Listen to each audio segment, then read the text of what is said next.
Дөнгөж саяхан төслийн санхүүжилт салбар хуралдааны төрийн ордны АТ хэмд боллоо. Та энэ салбар хуралдааныг даргаллаа шүү дээ. Тэгэхээр энэ төслийн санхүүжилт гэдэг бол бидний хувьд бол бас цоо шин үзэгдэл юм а гэдгийг бид нар бүгдээрээ сайн сонслоо. Тэгэхээр хөрөнгө оруулалтын газрын дарга Жахланбаатар бас нэг зүйлийг онцолж байна л да. Тэр нь болохоор одоо дулааны цахилгаан станц 5 цэвэрлэх байгууламж гэдэг одоо нийт Улаанбаатарчуудын хувьд бол маш чухал төслүүд бол хууль эрх зүйн орчны зарим нэг тодорхойгүй байдлаас болоод гацаанд орчихсон гэдэг бас нэг харамсмаар мэдээг дуулгаж байна. Тэгэхээр яг чухам ямар заалт нь байхгүй эсвэл ямар зүйл нь тодорхойгүйгээс энэ том төслүүд ингээд санхүүжилт үйлгээд гацчихсан болов.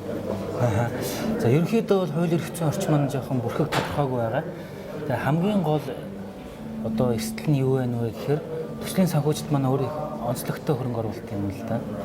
За хэрвээ та нэг бизнес хийж байгаа бол хувьцаагаа зараад одоо ингээд хөрөнгө оруулалт хийж болно. Эсвэл та нэг байртай ч юм уу машинтай бол байраа барьцаалаад тэгээд зээл авч болно. Төслийн санхүүжилт бол ингэдэггүй. Энэ бол хувьцааны санхүүжилт биш. Энэ бол ямар нэгэн барьцаанд тавьдаггүй. Хэрвээ барьцаанд тавихаар бол орлогоор барьцаанд тавьж. Тэгэхээр цалингийн зээлтэй ерөнхийдөө адилхан. Хүн ингээд өнөөдөр нэг энэ сар 1000 төгрөгийн цалин аваад дараагийн сард нь 500 төгрөгийн цалин аваад 3 дахь сард нь огт цалин авахгүй 4 дахь сард нь 2000 төгрөгийн цалин аваад байвал зээлээ яаж өргөжлөх вэ гэдэг асуудал гарч ирж байгаа юм л да. Тэгэхээр одоо энэ салхитын цахилгаан станцын хувьд ямар асуудал үүсэж байна вэхээр төр засаг маань болохоор худалдаж аавна гэсэн гэрээ хийсэн. Тэгэхээр төр худалдан авалтаа яаж хийдэг вэ гэхээр төсвийн тухай хуулиар дамжуулж хийж байгаа. Төсвийн тухай хууль нь болохоор жил бүр батлагддаг. Жил бүр батлагдтаа тэр их олон янзын сонирхол ордог учраас яаралтай заавалжгүй одоо шийдэх одоо гал унтраах зорилготой юм да ингээд шийдчихдэг. Нөгөө нэг урт хугацаанд доктортой явж явах хэвээр төслийнхөө мөнгийг шийдэж өгдөггүй ийм бэрхшээл гарч байгаа юм л да. Тэгэхээр нөгөө хөрөнгө оруулагч чинь том эрсдэлд орж байгаа байхгүй юу? Барьцаалсан, орлогын барьцаалсан байдаг.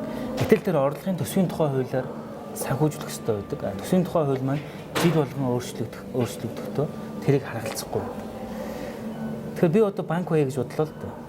Тэгээд нэг хүн цалингийн барьцаалал зээл болоо. Нөгөө цалин ингээд орж гараад байвал би маш хүнд байдалд орсон. Би яаж мөнгө буцааж авах юм? Энтэй адилхан юу байна л да. Улаанбаатар хотын бохирын систем байна. Одоо дулаан болохоор л одоо эвгүй нэр нэртэй хэлдэг. За хоёрдугаар энэ шинэ онгоцны буудлын энэ Улаанбаатарыг холбосон юм зам байх хэрэгтэй. За энэ дээр бол одоо төслийн санхүүжилтийг хэрэгжүүлэх маш том боломж байна. Хувийн хвшлийнхэн бол орох сонирхолтой байна. Хамгийн гол нь тэднэрт юу хэрэгтэй нөхөр төр засаг нь худалдаж аавна гэсэн гэрээгээ их тодорхой хийх хэрэгтэй. Тэр гэрээнд үнж байх хэрэгтэй гэсэн баталгааг шалгаж байгаа байхгүй. Бус төрждгүү байх хэрэгтэй. Тэгэхээр хууль эрх зүйн орчныг яаж өөрчлөх талаар ярьсан бэ гэхээр төсвийн тухай хуулиа ингээд жил болгон батлахтаа тэртээ дэргөө хийцэн байгаа урт хугацааныхаа одоо үүрэг байгаа шүү дээ амлалт худалдан аавна гэсэн.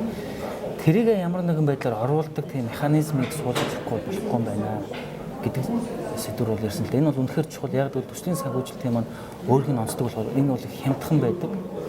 Их уян хатан байдаг. Гэхдээ нэг зарчмыг шаарддаг. Орлогын өрсөлдөл нь доктортой байхыг шаарддаг байхгүй. Ерөөс хамгийн гол онцлог. Тэгэхээр энэ дээр бол төр засаг маань бодлогоо тодорхойлох хэрэгтэй, байнга өөрчлөлт өгдөг байх хэрэгтэй. Орлогын их өсвөрийг нь бол тогтмол тасралтгүй урсгаж явах хэрэгтэй. Энэ чиглэлээр бол одоо хууль эрх зүйн өөрчлөлт оруулах хэрэгтэй гэсэн өнцгөөс ярьсан болов уу гэж би бодож байна л да. Тэгэхээр та Эрдэнэс Монгол компанийн ерөнхий эдийн засгчаар ажилладаг байгаа шүү дээ. Тэгэхээр Эрдэнэс Монгол компанийн одоо санхүүгийн үзүүлэлтүүдийн талаар ч гэсэн эдийн засгийн форумын үеэр бол бас зарим оролцогчид хөндөж тавьж байна л да. Ялангуяа нэг уул уурхайн салбарын үнэлттэй холбоотойгоор Эрдэнэс 5 толгой компани бол Эрдэнэс Монголын бол бас хамгийн том компаниудын нэг байгаа шүү дээ. Тэгэхээр төрийн өмчөд хэрнээ бас л ашигтай ажиллаж чадахгүй байгаа. Төрд ачаалал үүсгэж байгаа компаниудын нэгээр бол яалтчгүй Эрдэнэс 5 толгой компаниг дурдж байна. Тэгэхээр яг энэ Эрдэнэс 5 толгой нөхцөл байдал ямар байгаа юм бэ? Та бүхэн олборлолт экспортоо үргэлжлүүлсээр байна уу? Эрдэнэс 5 толгойд бол одоогор бол олборлолтоо үргэлжлүүлж байгаа. Гэхдээ зах зээлийн одоо үн унтсан байгаа учраас байдал бол бас амаргүй байгаа. Нуугаад байхгүй. Гэхдээ Эрдэнэс Монгол, Эрдэнэс 5 толгой, Багнуур Шивөө эднэр бол одоо нөгөө хүний хөгжил сангийн чинь одоо бүрдүүлж ирж байлаа шүү дээ. Одоо ихэнх хэдэн тэрбум хэдэн их 80 төгрөгийг бол одоо хүний хөгжил санд болон улсын төсөвт төлөвлөж ирсэн байдаг юм байлээ. Энэ бол өөрөө бас ашигтай ажиллах боломжинд нь бол ингээд саад болоод байгаа байхгүй. Хэрвээ жирийн компани байсан бол орлого бий болголоо, ашиг бий болголоо тэрийг өөрөө авч үлдээд чадвартай боловсон хүчнийг өндөр цалинтай авч ажиллуулна. Яг бол төрийн ч бай, хувийн ч бай бизнес бол хүн дээр явдаг. Хүн сайн байж ч тэр бизнес явж байгаа. Тэгэхээр тэр боломжийг бол хуучин ингээд хүний хүч сангийн тухай хуулиар хаачаад байсан л та. Тэгээ сая дөнгөж сая цагаан сарын өмнө бол хуульд өөрчлөлт орсон. Одоо Эрдэнэс Монгол бол Эрдэнэс таван бол компани тухай хуулиар явна. Одоо өөрсдийнхөө орлогыг захиран зарцуулах тэр эрх мэдэл нь бол илүү өмнөхтэй харьцуулахад бол дээр усан нэг шинжилгээ хийгдсэн гэсэн. Гэхдээ түрүүн ярьсантай адилхан нэг тийм бэрхшээл гарч байгаа. Багнуур Шиваава хоёр бол одоо энэ Улаанбаатарыг хөлдөхгүй байхад одоо хамгийн чухал үр дүнтэй гэж байгаа. Монгол улсыг цахилгаанаар хангах нүүрсээр хамгадаг. Гэтэл үнэн их бага байдаг. Үнэн гэдэг чинь өөр ямар ч аж ахуй нэгжид бол тэр техник технологийн шинжилгээг цалингаа тавих, үйл ажиллагаагаа сайжруулах, шинэ төсөл хэрэгжүүлэх хамгийн том баталгаа бол орлого үнэ гэдэг. Тэгээ яг төр засгаас бол үнэн барьчиад байдаг. Энэ үндэ багтааж одоо чанартай үйлчлэгээ явуулах ирээдүйд чиглэсэн ирээдүйд одоо найдвартай хангахын боломж бага л та. Одоо яг Улаанбаатарт нэлээд шинэ байшин барилгууд орж ирлээ. Нэг хэсэгтээ ингээд дулаанаар хангахад бол хүнд болцсон байлаа шүү дээ. Маш хүнд одоо яаж дулаанаар хангах юм гэдэггүй бол. Яг амгалангийн цахилгаан станц ашигланд ороод ингээд төр зур ингээд хангаж байна. Гэхдээ уулуурхаан дараагийн цикл одоо өндөр үнийн өсөлтөө ирэхээр залуучууд орлоготой болно. Илүү их одоо орон сууц баригдсан тийшээ дулаанаар яаж хангах вэ гэсэн асуулт гарч ирсэн байхгүй. Тэгэхээр дулаанаар хангахын тулд цахилгааны үн маань бол доктортой байх хэрэгтэй, доктор байх хэрэгтэй. Тэр дулааны цахилгаан станцуудыг ямар нүүрсээр хангах вэ гэхээр Багнуур Шивааваар хангах хэрэгтэй байхгүй. Тэгэхээр Багнуур Шивааваа хордог байдал ямар вэ гэхээр ажиллаж байгаа тоног төхөөрөмжүүд нь бүгд илэгдээд хуучирчихсан, шинжлэхээс өөр аргагүй болсон байна. Тэр хөрөнгө оруулалт хийхээр одоо байгаа үнд бол болохгүй байхгүй. Тэгэхээр энэ үн маань нэг талын одоо их инэрэнгүү одоо социалист маягийн мөртлөө урт хугацаанд бол нэг тийм өөрийгөө тэтгэх чадвар маань халаад байгаа. Тэгэхээр бид нар бол энэ цахилгааны үн, нүүрсний үн дээр бол зөрөгтэй шинжилгээ хийхгүй бол одоо ингээд амиа арах цагаал зөвхөн хэрэглээг хараад явах юм бол ингэж явж байгаа бүр имээсээ том хүнд байдал байх байхгүй. Тийм учраас яагаад н төрийн хүчийн компаниуд ингээд ашиггүй юм шиг ажиллаад байна гэхээр нэгдүгээр улс төрөөс засгаас их орж байна. Үнийн зохицуулж байна. Орлогыг өөрчилж аваад ингээд тараачиж байна. Тэгэхээр энэ бол энэ компани төрийн хүчийн компаниудыг бол одоо ашигтай ажиллахад нь бас тийм тусдын болохгүй ойлгомжтой. Дээр нь одоо энэ хятадын зах зээл маань өөрөө энэ одоо бас зогсон байдалд байгаа. Нэг өндөр өсөлтийнх нь үеийн дуусчихсан. Одоо энэ зогсон гэхэд бас хэцүү нэг тогтвортой бага өсөлттэй үе рүү орчлоо шүү дээ. Тэгэхээр энийгээ дагаад түүхийн эдийн эдэлт хэрэгцээ үнэн унтсан байгаа учраас энэ асуудал үүсэж байна л да.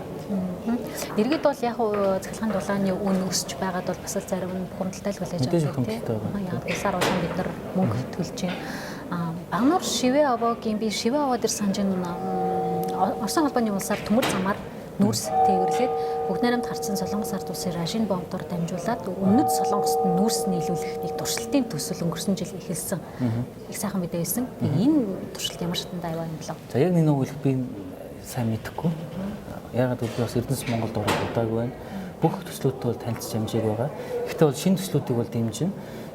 Одоо миний илүү сайн мэдж байгаа төслүүд жишээлбэл Эрдэнэс 5 толгой дээр хэрэгжиж байгаа нүүрсний давхаргын метан хийн төсөл байгаа.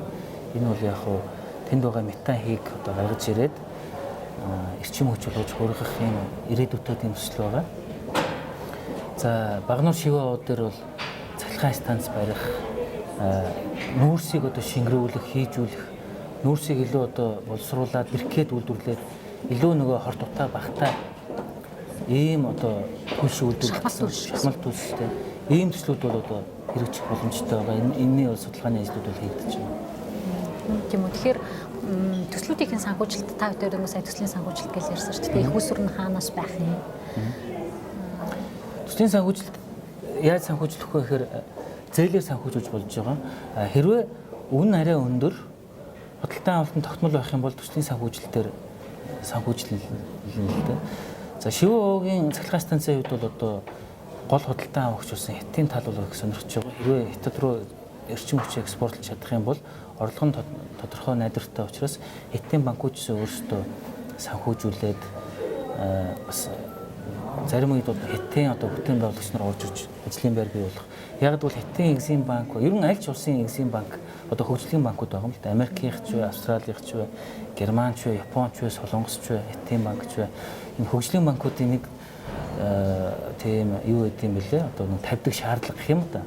Манай зээл өгж байгаа бол тэр зээлээр ингээд янз бүрийн худалдан авалт, техник төхөөрөмж худалдаж авахар болох юм бол тухайн улсыгаа бас харж үзээрэй гэсэн ийм зүйл байт юм лээ. Ягаад гэвэл тэр улсын хөгжлийн банк чинь бас Монголыг хөгжүүлэхийн төлөө ажиллаагүй шүү дээ. Тэр чинь тухайн улсынхаа экспортыг дэмжих, тухайн улстай ажлын байр бий болох тэр сонирхол байдаг.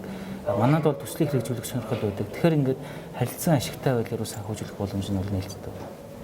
Таасаа метан нүүрсний давхарга метанхийг боловсруулна гэж ярьсан. Тэгэхээр энэ нь зүүн цанхитар юм болов баруун цанхих юм болов яг 5-7 хаанаас метр метанхийг гаргаж байгаа юм гэж төлөвлөж байгаа юм. Энэ бол цанхаас гадуур байгаа. Манай нөгөө монголчууд 5-7 гэхээр зөвхөн нөгөө ухаа хотод баруун зүүн цанх гэж ойлгоод байдаг. Эдгээр бол жоохон жижиг хэсэг шүү дээ. Сайн судлагдсан мэдэгдэж байгаа хэсэг юм баггүй.